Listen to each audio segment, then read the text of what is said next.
Thank you all for being here. I wanted to take this moment because I'm feeling a little bit like an old timer at this point, having been to 7 Duster Magic events. So I kind of just wanted to take the moment to tell all of you who are, especially those who are here for the first time, my story of the first time I was here at Duster Magic. I think just this event, I'm not a conference person in general.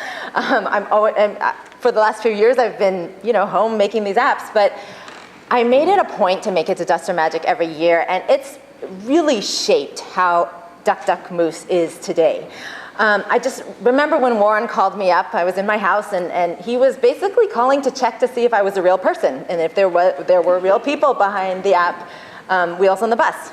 And so I said, yes, I'm a real person, and he said, well, will you come out to Lambertsville? I said, sure, I love New Jersey. I went to school there, and I'm happy to come back.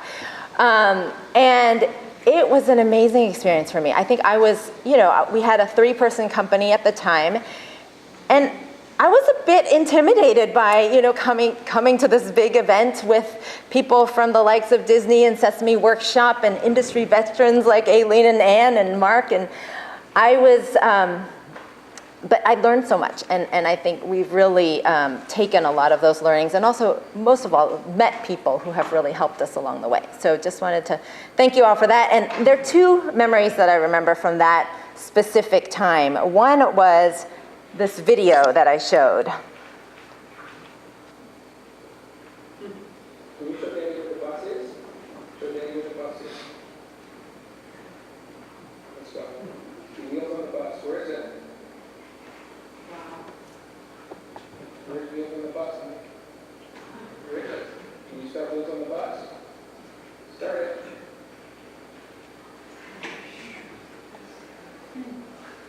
Ooh, turn the page. Good girl.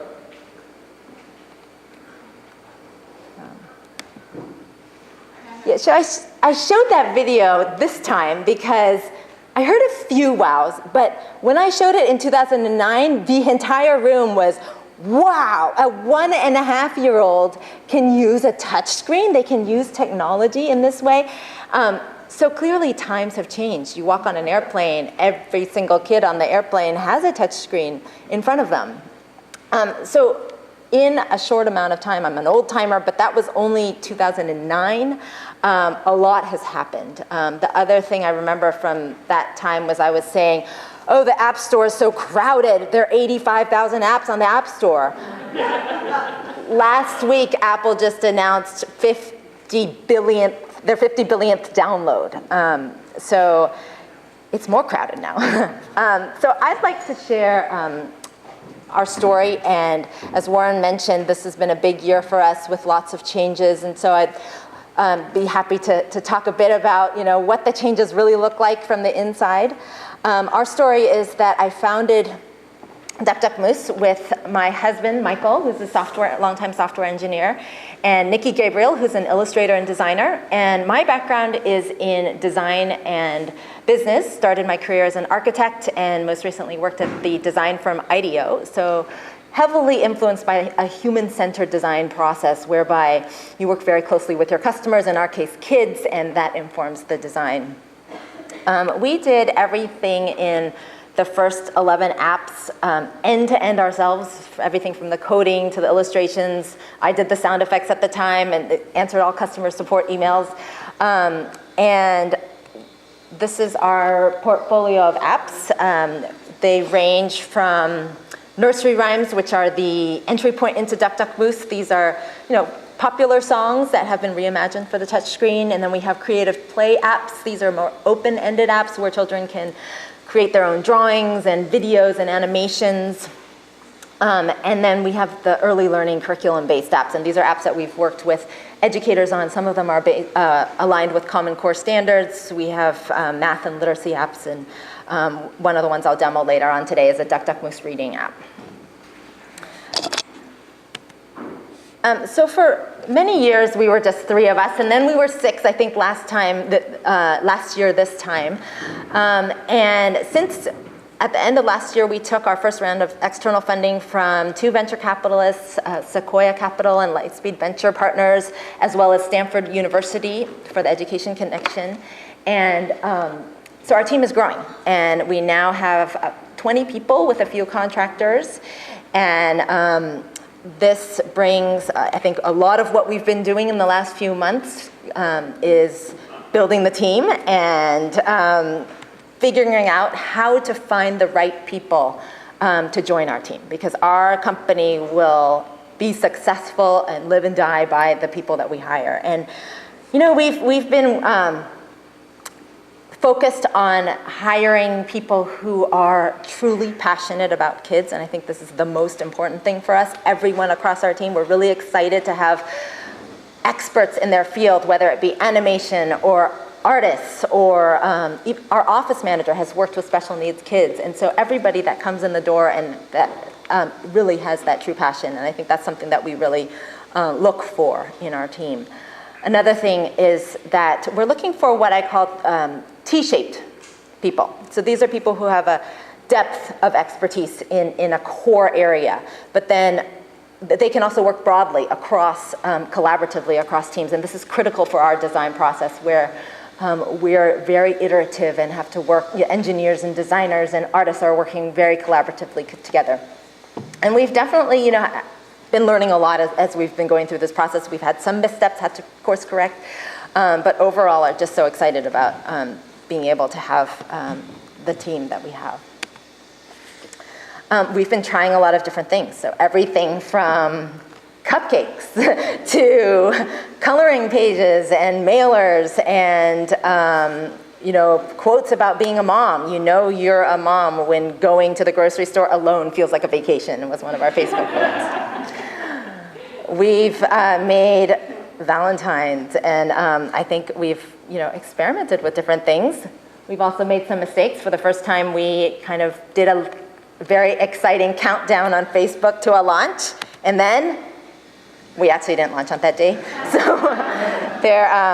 So just a lot of things that we're trying. But I think at the core of it, amidst all of the change in our company, is a design process that's human-centered and starts with kids. And I think as we grow the team, I see as one of my big jobs is to instill those values in the team and make sure that everybody really understands that design process and focus on product. So just quickly, for those of you who haven't seen our design process, we start with kids, observing children and parents, watching how they play, what they do, what they need, and then we'll identify play patterns around which to develop an app, whether it be playing with trucks or princesses, and then we'll brainstorm, and this is where it's very collaborative and interdisciplinary. And then we'll get into doing prototypes, whether they be paper prototypes or digital, and coding the interactions and sounds and music into the app. And this is where the process stops becoming linear. We'll take it out to kids and we'll learn. And then we'll go back to the drawing board, back into brainstorming, back into creating and building, and continue to iterate on it. And it's a very messy, in a good way, process. And with 3 people, that's very fast and messy, and it works really easily, comparatively. With a team of 20, it's a lot more challenging. So where we are now is we're trying to figure out how to have the team of 20 really understand how it's critically important to be in the kid testing sessions, to understand at a visceral level how to design for kids, and then be flexible and willing to throw away the art or the code and go back to the drawing board and continue to iterate on it until we get a final product that we're all really happy about. So just wanted to show you some of the things that we've worked on in the last year. In the creative play space, we've done a draw and tell app that was inspired by our own daughters, as many of our apps are, and we just saw how they loved to draw. And I saw in her preschool that she would make a drawing, and then the teacher would write a quote on the drawing and say, with a big scribble, and the teacher would write something like, "Octopus going out to lunch with me." And so there was a story behind that. So what we wanted to do was create an app that had the child's voice in it describing how they saw that drawing. And as we tested, I think I've talked before about how we had crying in some of these kid testing sessions because there were limitations to the app in early versions where we had stickers on the page that you couldn't move. So through several rounds of testing, the app evolved into not only the drawing with the kid's voice, but also you could create your own animations and movies and stories in the app. And built on this platform, we also noticed how so many young girls, including our own, were really loved playing with princesses and drawing their own princesses and then cutting them out and telling their own stories and making their own puppet shows. And for 6 years, I was fighting the princess phenomenon. But then I decided, okay, we're gonna embrace it and we're gonna do it our way. So these are princesses that land on the moon and do interesting things. They save the prince, and so untraditional princesses. Then last year at AppCamp, I was talking to Barb and hearing about boys, because I don't have boys in my house, and I heard about superheroes. And in discussions with Barb and Barbara and some other friends of mine, we decided to do a superhero comic book maker app, also built on the same platform. And I'll demo this a little bit later. And with this one, we added ways for the characters to talk and different sound effects as well. So I wanted to share with you some of the art that and pieces and stories that have come out of these creative apps. I think this is what is really inspiring to us and a sign to us that we've developed apps that are child-centric and that children can control. And when you give children the tools, it's powerful what they can create. So we saw this classroom of kids each create their own avatars, and they loaded these onto their own kid blogs. They used Draw and Tell for this.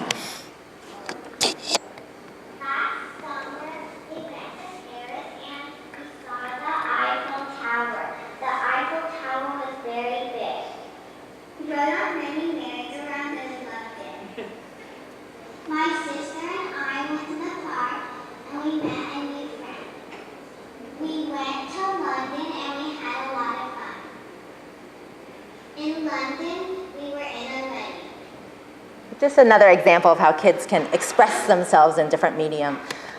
We've also seen how, unexpectedly, how the creative apps have been used in different settings to teach math in different subjects.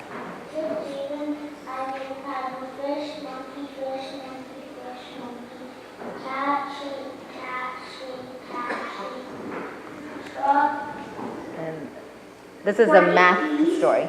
And 10 of them saw a beehive, so they went inside. 1, 2, 3, 4, 5, 6, 7, 8, 9, 10. And there was 10 bees left. 20 mice. 10 completed. Bye. And different languages as well.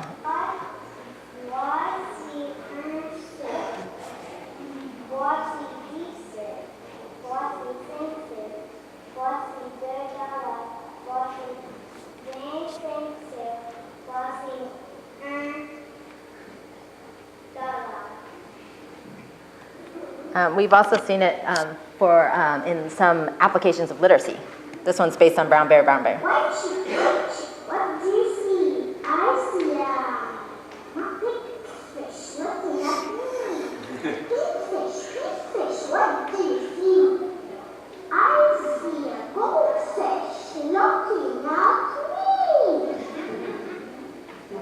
Goldfish, what do you see? I see a brown bird looking at me.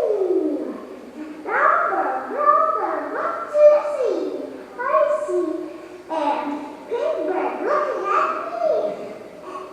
Pink bird. And it goes on. And this last example is an example of how this child was missing a gingerbread Santa. Gingerbread Santa. Well, we lost him from our class and Candy from the other class. We're trying to find him. So, well, if any classes on our blog, if you go on your blog and you found him, please let Southern Elementary School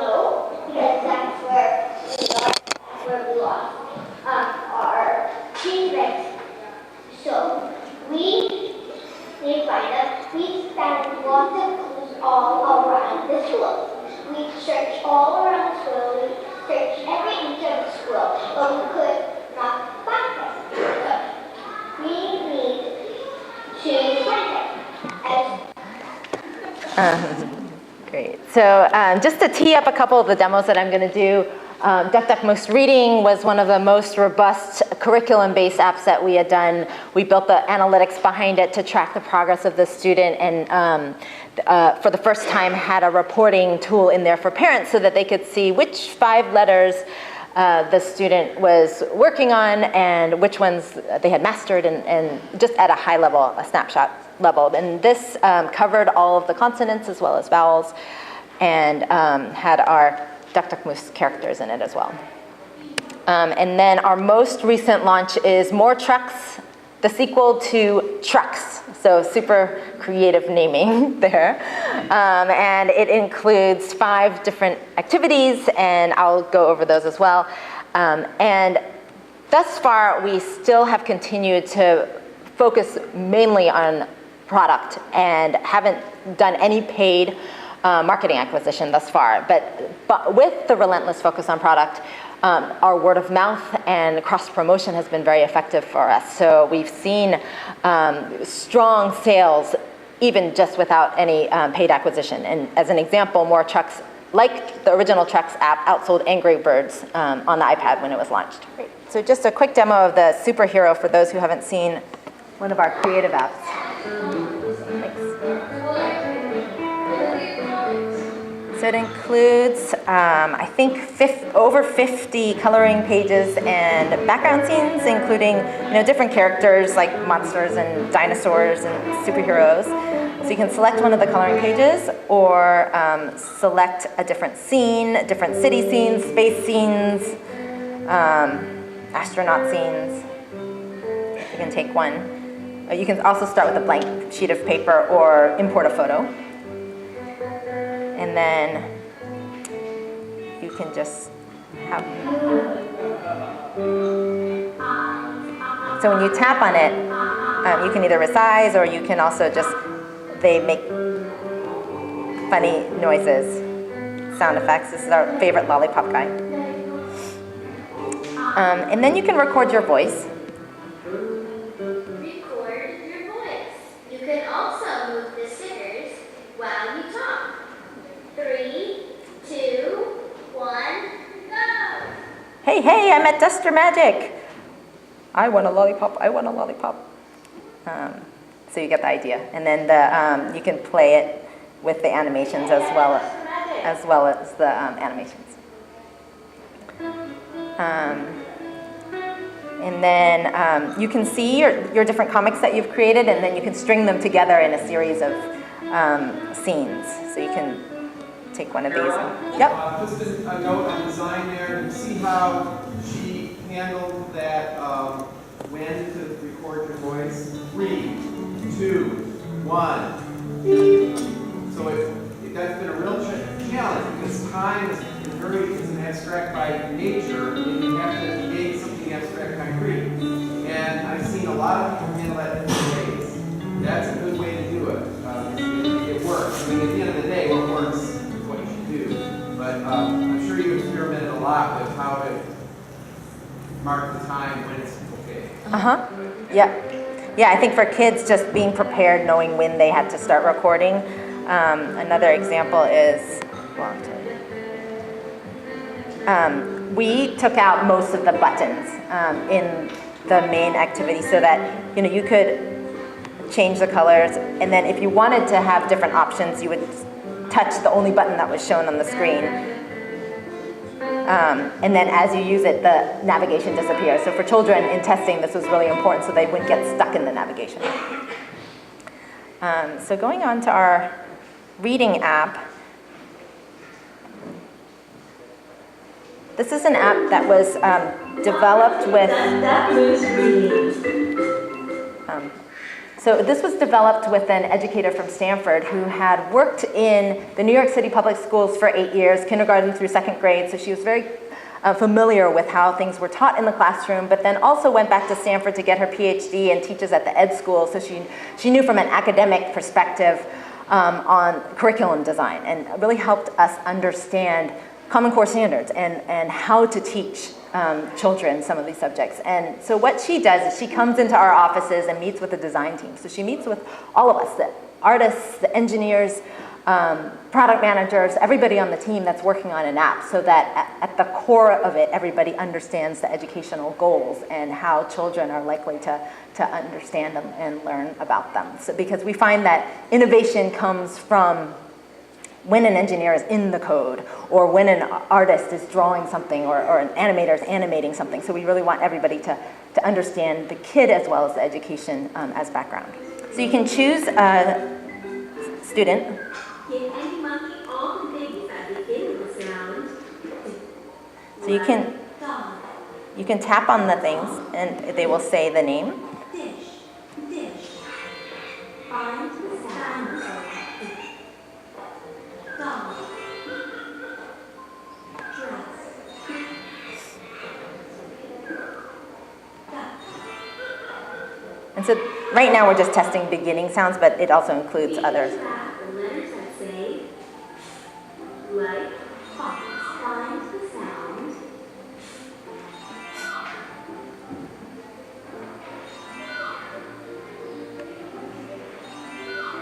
And we're tracking how accurate as well as how the child is progressing, so that we'll start serving them up different letters as... Notice that there's no instructions.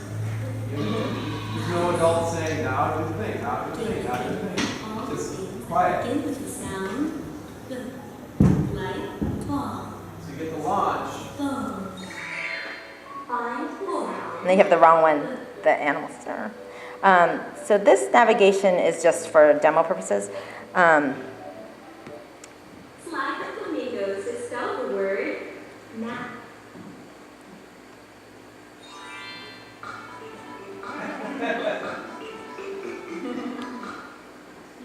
Slide the flamingos to spell the word hid. And then we have a couple others, like, Drag the letter from the bottom to make a new word. we call these word ladders, so that you can make different CVC, consonant, vowel, consonant words in different ways. Cat. Fit. Hit. Hit. Is that what you're asking? If you... Yeah. Mm-hmm. Hit.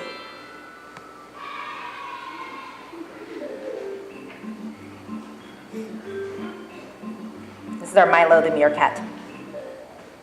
Although some people think he's a monkey. Good job. You earned a new animal for your zoo. So we have these animals that you can earn, and there's some special surprises too. So these question mark boxes were really popular. They all have their sounds, and the children can create their own stories. They can also change the habitat. Choose a habitat for your animals. And the stickers all transfer as well. So that's Duck Duck Moose Reading. And then our most recent app is More Trucks.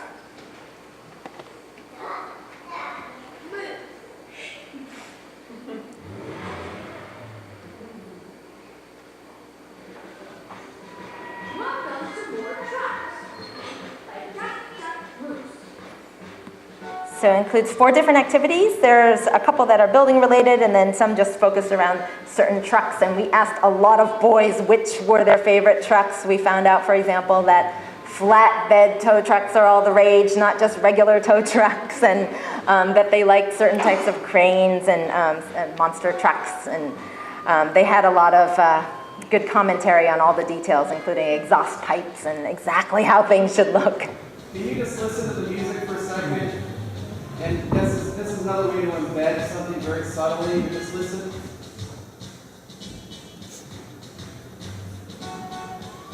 This is about cars, trucks, and it's using every little opportunity to capture that initial. This is a critical time. This is when a lot of stuff gets home. So it's made the choice very clear, and then the whole truck theme is kind of there. So another nice touch. Thanks. So we have a fire truck. Here's the fire. can touch the fire truck.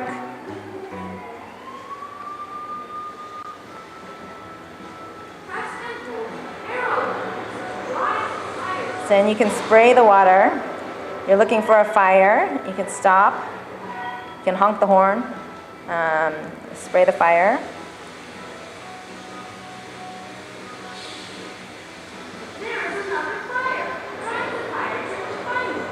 The idea is to save San Francisco.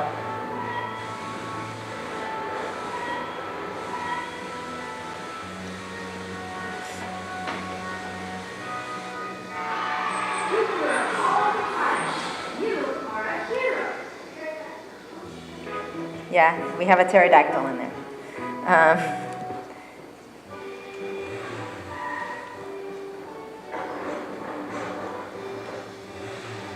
This is the flatbed tow truck for those of you who are not familiar.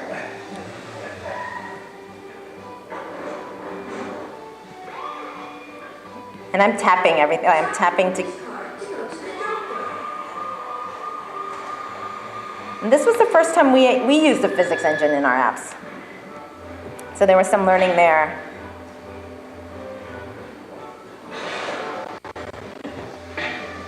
And I'm tapping the car and tapping to release as well. So you get the idea.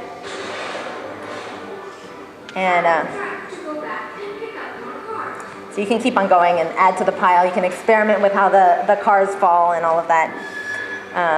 There's also a crane scene. Drag the crane over an item, then tap the claw to pick it up.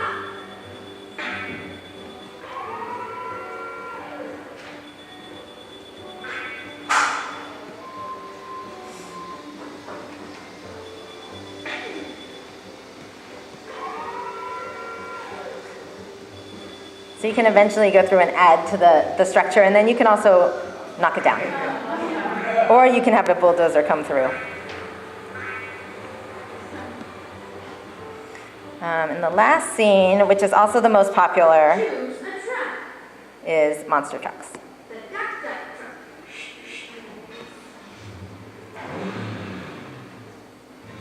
Ready, set, go! And so you can get coins, you can jump. We made the physics kind of forgiving for little kids. In earlier testing, we had the truck go upside down, and then it was really hard for kids to write it. So there was some...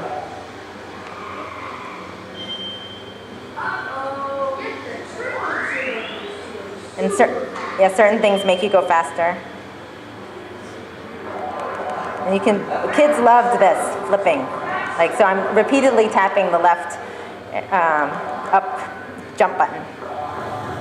So that technique is over-the-shoulder instructions. You don't start the experience with a bunch of instructions. Just give them the narrator saying, Good job. up and down, and sort of presenting the instructions as we go. You earned new monster truck. So you keep on earning trucks as you play. Great. So let me just wrap up with a few sneak peeks of what we're working on. As I said, we're just grateful to have really talented, creative and engineers on our team. And so these are just some things from our current sketchbook.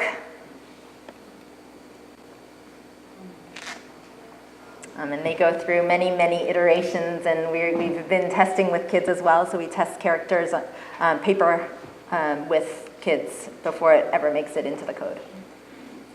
And trees, lots of trees. And more animals. So thank you.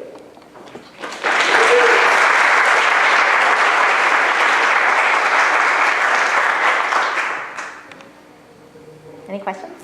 I just want to say now we're in awe to be with you. I'm sorry? Now we're in awe to be with Oh, you. I'm still in awe of you. It's beautiful work, gorgeous work for children. Sweet. Said by the woman who co-started the learning company. I think in the macrocosm and the microcosm, and watching this, it is wonderful and it's so intriguing to me. Everything's been intriguing. What are your thoughts on having so much control over a mini environment? Do you think it might condition a child to want more control of the real world as they age and as they grow older? I'm just curious if there's anyone looking into that psychology. And that's for Kristen. Yeah, that's a big question and not something I'm an expert on, but what I can say is that our apps really vary, but vary by topic and subject, but also vary in their connection with the real world. So I think some of the examples I was showing with how kids are, taking photographs and narrating, or taking pieces from their real world. I didn't show some of our musical apps where they're, recording their own version with their sister or brother or something like that. So we're very interested in that connection between the digital and the real world. But I think it is something that kids are growing up with, and so I don't know if they really see the distinction as much as we might. As you've grown, have you added additional illustrators besides your original partner, and how does that affect changing your style, keeping true to the original style and your... Yeah, we have. So I think trucks and kindergarten or Duck Duck Moose Reading, some of the more recent apps have been a combination. And so that is, Nikki is our creative director, and so she's recruiting based on the style as well as working to make sure that everything still looks and feels like a Duck Duck Moose app. This is Fred. Hi there. Hi, Karen.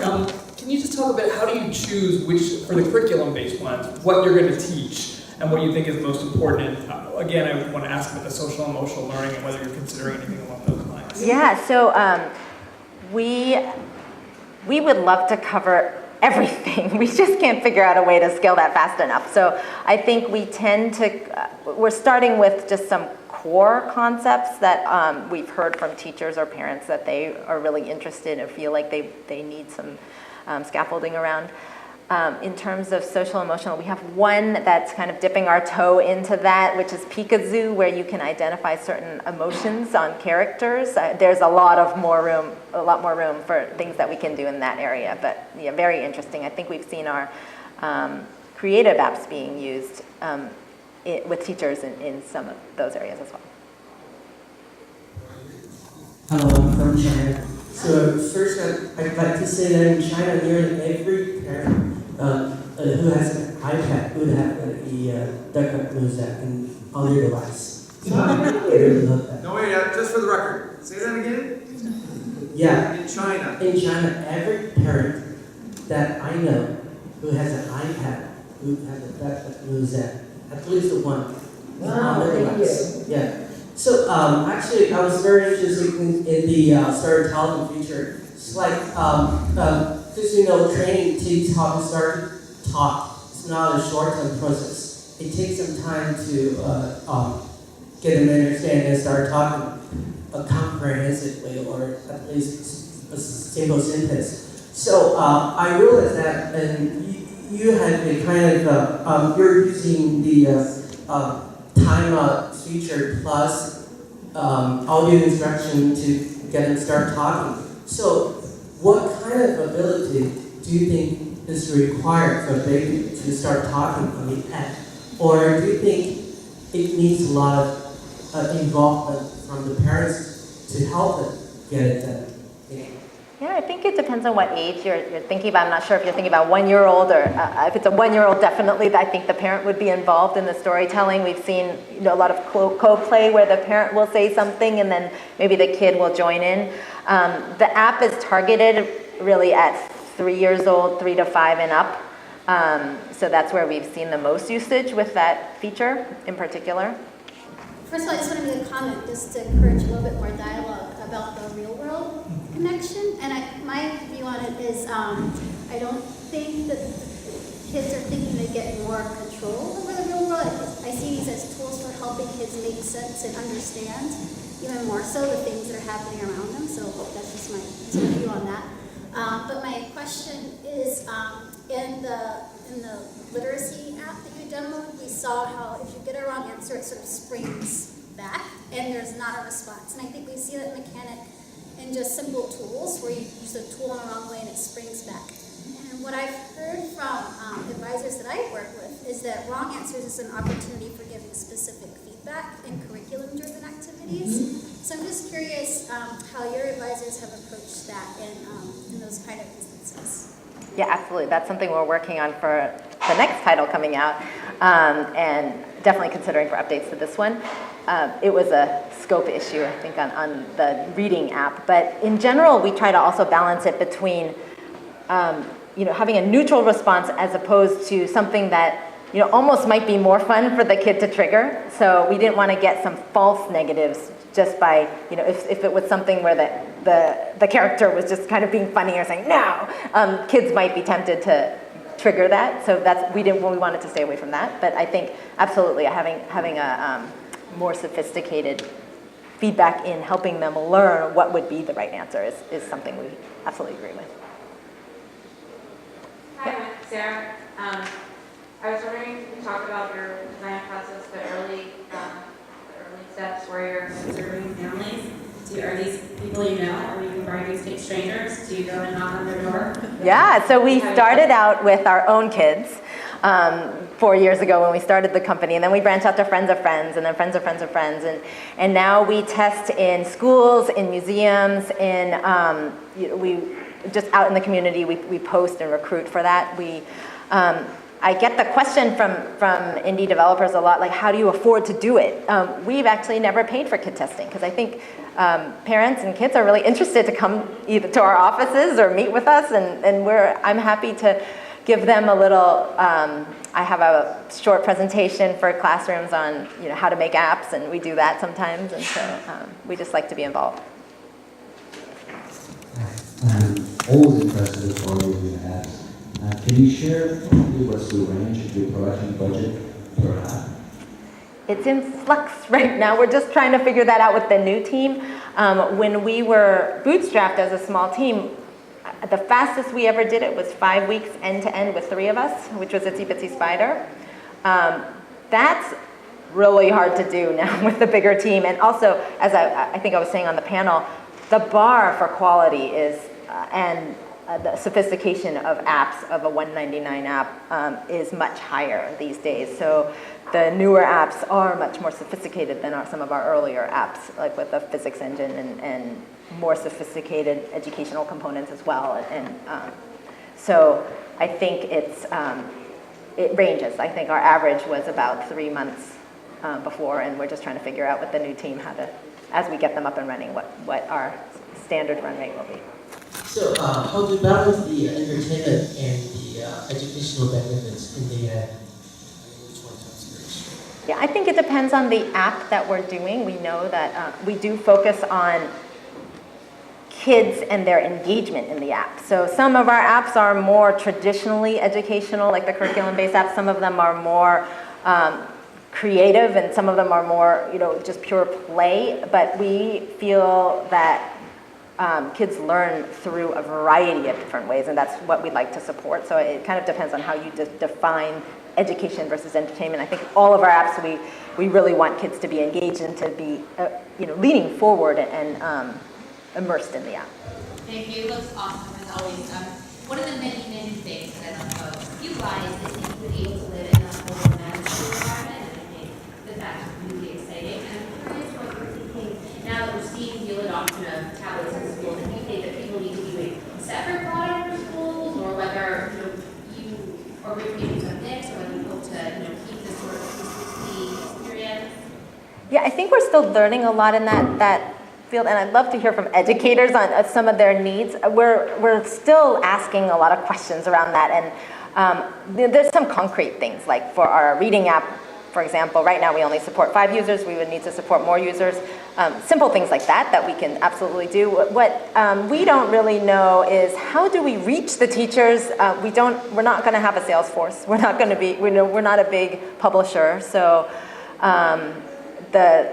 getting into the schools seems a bit challenging. But we have been very encouraged by seeing our apps being used through the Apple education program, and with teachers. Is there there's lots of great apps now for kids in this age range. What about kids in the later elementary schools and middle schools? Is anybody in that space tackling this in the design way that you're talking about?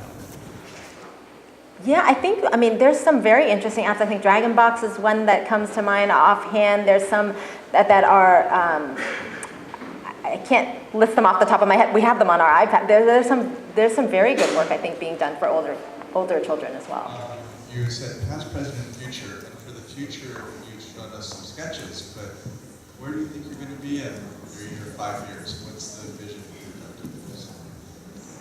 That's a good question. I don't know if I can say succinctly at this point, because the truth of the matter is we're a startup. We're trying to figure out a lot of things. And so I think we're really at the early stages of figuring out, like, we've just taken the funding and we're, looking to build a large company and big children's brand focused on our core values of education and kid-centric experiences. But I don't think we have like kind of the clear path to exactly what we're going to be in 3 to 5 years. The age groups you're hitting, are they going to change as your kids get older? They kind of are. It'll have to stop at some point, I'm presuming. When we moved, when Voyager moved from a startup and, our family, the kids ran in, the pets were there, people came and went, we had flexible schedules and things like that. And then as we grew, there was pressure to, kick the pets out and take the birds out and not let the kids in. And I just wondered, because all of your pictures are really fun. It looks like it's fun for everybody who's working there. Are you aiming to be more professional? Or what is the pressures on what you're going to be doing? Do you want to keep it fun?